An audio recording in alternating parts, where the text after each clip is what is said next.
Mga kwentong pambata. Ang taga-tambol. Noong unang panahon, namasyal ang taga-tambol upang pagmasdan ang mga bituin. Nang makarating siya sa dulo ng sapa, nakakita siya ng ilang maninipis at pinong tela na noon lang niya nakita sa buhay niya. Nang makitang wala namang tao, kumuha siya ng isa at inilagay ito sa kanyang bulsa. Makakagawa ito ng pinong palaman sa unan. Nang gabing yon, habang natutulog sa kanyang kubo, may narinig siyang katok. Gabi na. Sino kaya to? Sino ka? At bakit ka nandito ng 10 oras ng gabi? Isa akong prinsesa at nasa ilalim ako ng sumpa ng mangkukulam. Ikinulong niya ako sa tuktok ng bundok ng salamin. Pumunta ako rito para maligo sa lawa. Pero dahil sa piraso ng telang kinuha mo, hindi ako makalipad pabalik. Patawarin mo ako. Kinuha ko lang ito kasi akala ko walang tao roon eh. Pwede mo ba itong ibalik sa akin?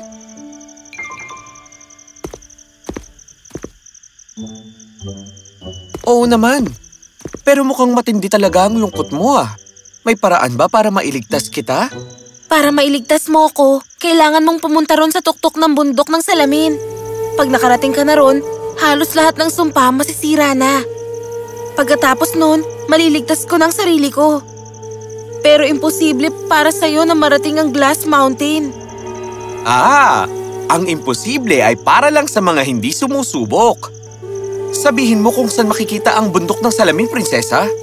Ang bundok ng salamin ay milya-milya ang layo sa madilim na kagubatan at punong-puno ito ng mga higante. Kailangan ko nang umalis at hanggang dito na lang ang pwede kong sabihin.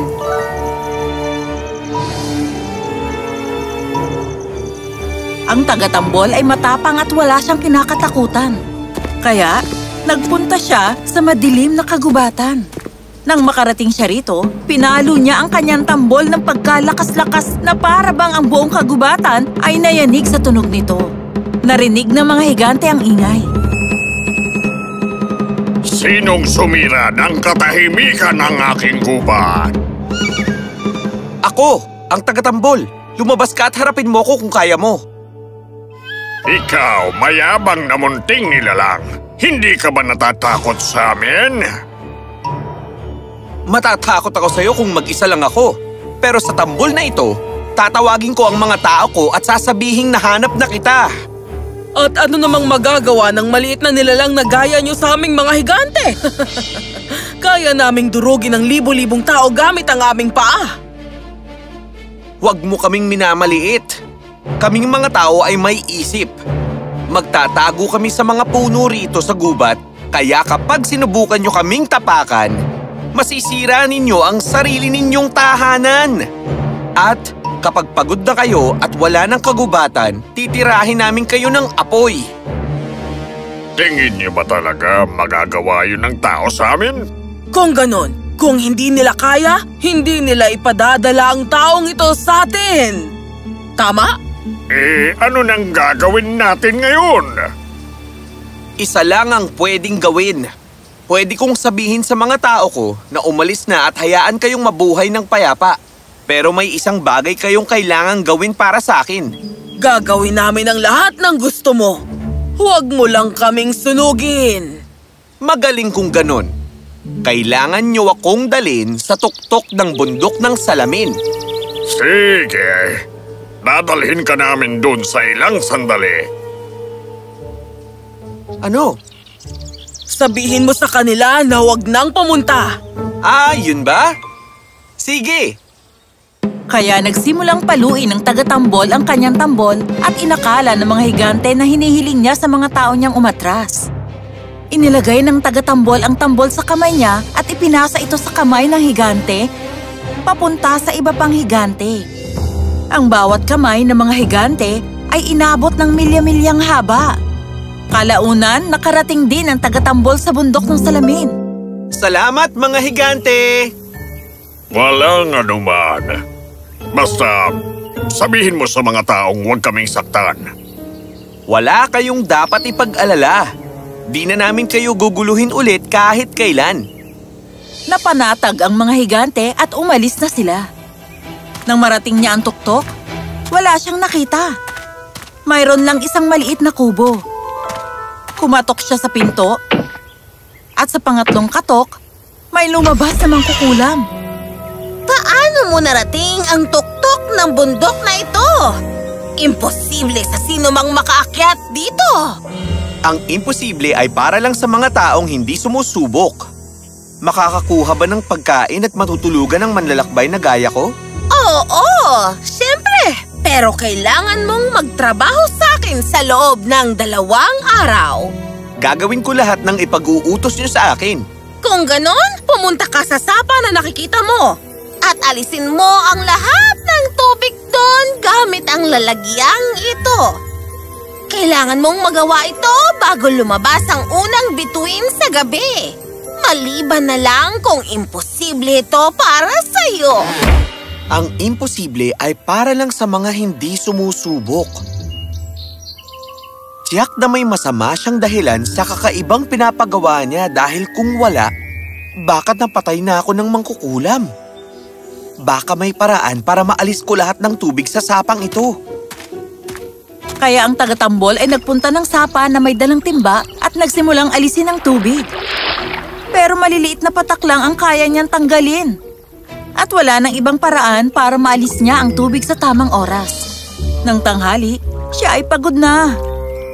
Bigla na lang ay lumabas ang prinsesa sa kubo na may dalang basket ng pagkain. Kinausap siya nito habang kumakain. Huwag kang mag-alala. Aalisin ko ang tubig sa sapa gamit ang mahika. Humiga ka lang dito at matulog. Iniikot ng prinsesa ang singsing sa daliri at sa isang iglap, natuyo ang sapa. Nang tiningnan ng mangkukulam ang sapa nung gabing yon, siya ay talagang namangha. Paano mo nagawa ito? Napaka-imposible nito. Ang imposible ay para lang sa mga hindi sumusubok. Magaling! May isa pa akong iuutos sa'yo. Bukas, gawan mo ko ng 1,000 palumpo ng daan-daang bulaklak sa bawat gubat na yon bago lumabas ang unang bituin sa gabi. Nagpunta ang tagatambol sa gubat at tumingin at naghanap. Pero wala siyang nakita kahit isang bulaklak. Nang tanghali ay pagod na ulit siya. Huli pa, ay dumating ang prinsesa na may dalang basket ng pagkain. Kinausap siya nito habang kumakain. Huwag kang mag-alala. Gagawin ko ang mga ito gamit ang mahika. Humiga ka lang dito at matulog. Iniikot ng prinsesa ang kanyang singsing sa daliri at bigla na lang nagkaroon ng daang-daang mga bulaklak. Nang dumating ang mangkukulam para tingnan ito sa gabi, talagang ito ay nagulat. Paano mo nagawa ito? Napaka-imposible nito! Ang imposible ay para lang sa mga hindi sumusubok. Nang marinig ito ng mangkukulam, siya'y lumiit at naglaho. Malaya na ako! Pinalaya mo ako, tagatambol! Paano ko yun nagawa? Ang sumpang iginawad sa akin ng mangkukulam ay mapuputo lang kapag may isang nagtangkang iligtas ako at makagawa ng 3 imposibleng gawain. Ang una ay ang pagpunta mo rito sa tuktok.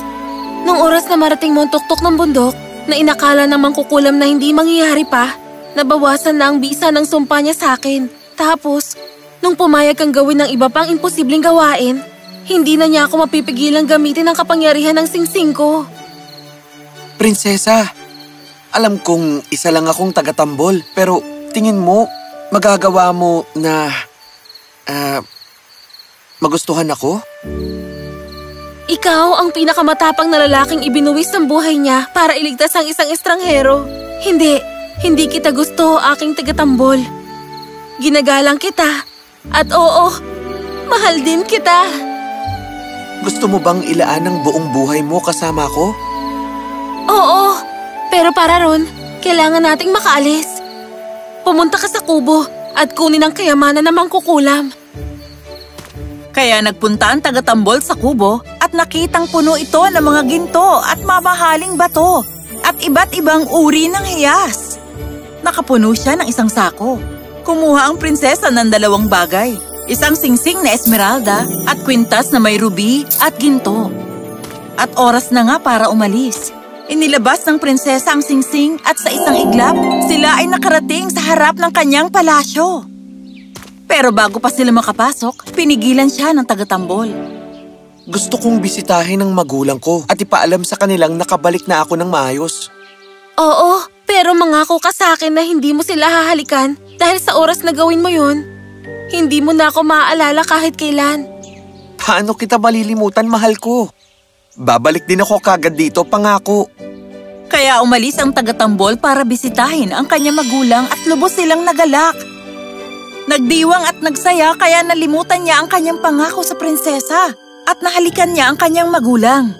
Nakalimutan na niya ang tungkol sa prinsesa. Dahil sa nakuha niyang kayamanan, nakapagtayo siya ng malaking kastilyo. Isang mayamang anak ang napili para mapangasawa niya. Naghihintay ang prinsesa sa harap ng palasyo. Ngunit nang hindi na nagbalik ang tagatambol, napagtanto niya ang nangyari. Hinanap niya ito at nabalitaan ang tungkol sa kanyang kasal. Nagpanggap siya na isa sa mga taga-silbi na labas-pasok sa mansyon at nakita niya ang mapapangasawa nito. Oh, paumanhin po. Aba, patingin ang singsing na yan. Napakaganda nito. Ngayon lang ako nakakita ng ganito kagandang singsing sa buhay ko.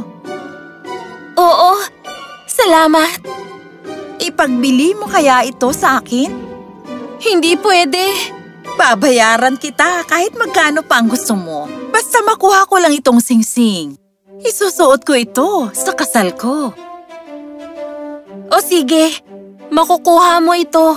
Pero ang kapalit, hayaan mong makausap ko ang mapapangasawa mo nang kami lang kahit saglit hanggang sa lumabas ang unang bituin sa gabi. Gustong-gusto talaga ng babaeng ikakasal ang singsing.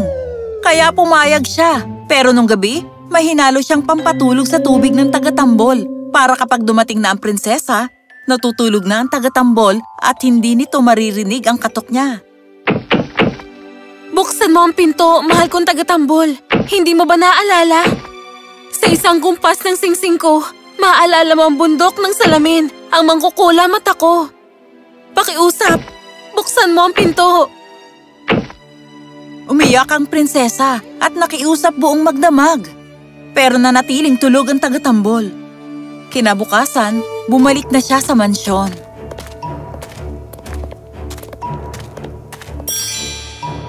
Oh, patawad po.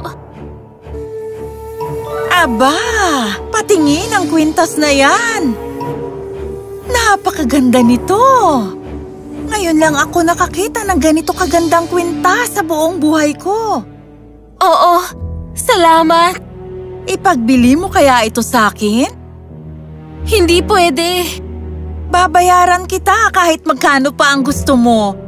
Basta makuha ko lang itong kwintas. Isusuot ko ito sa kasal ko. O sige, makukuha mo ito. Pero ang kapalit, hayaan mong makausap ko ang mapapangasawa mo nang kami lang kahit saglit hanggang sa lumabas ang unang bituin sa gabi. Gustong-gusto talaga ng babaeng ikakasal ang singsing. Kaya pumayag siya. Pero nung gabi, may hinalo siyang pampatulog sa tubig para kapag dumating ang prinsesa, natutulog ito. Pero sa pagkakataong ito, narinig ng magulang ng tagatambol ang iyak ng prinsesa nung isang gabi at sinabi nila ito sa anak nila. Napagtanto ng tagatambol na kaya buong magdamag siyang nakatulog ay dahil may nilagay na kung ano sa tubig niya. Kaya hindi siya uminom ng kahit ano habang nakaupo at naghihintay sa prinsesa. Di nagtagal, nakarinig siya ng katok. Buksan mo ang pinto, mahal kong tagatambol. Hindi mo ba naaalala? Sa isang gumpas ng singsing ko, maaalala mo ang bundok ng salamin, ang mangkukulam at ako. Pakiusap, buksan mo ang pinto.